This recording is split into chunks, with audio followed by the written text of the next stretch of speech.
Lending Tree shows that 68% of shoppers are expecting to pay more on back to school this year. As those trips to the store get closer, our Tyler Mannion sat down with a financial advisor to bring you tips to save wherever possible.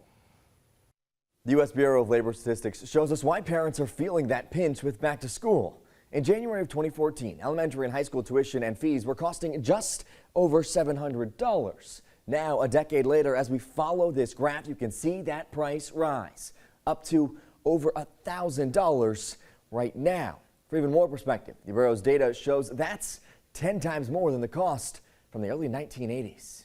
We stopped by New York Life's Savannah office to help you fight back against those rising costs. It's an appropriate conversation, right? Time of year, but also just time in the economy right now with how tight everything is for people. He says shopping with your kids can raise your expenses. And even before you hit the store, it's good to take inventory on what can be reused from the year prior. When we get these lists sometimes from schools, it's, hey, this is everything they need. And they don't realize probably about 30% of it they already have at home. For the items you don't already have, the managing partner says sales are your best friend, like South Carolina's tax-free weekend coming up August 2nd through the 4th.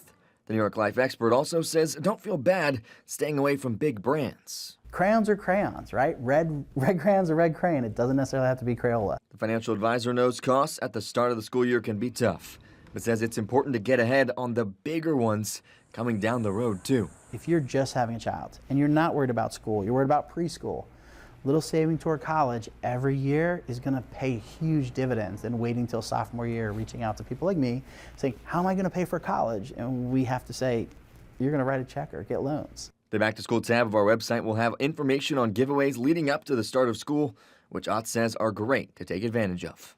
In Savannah, Tyler Mannion, WTOC News. Still ahead on the news at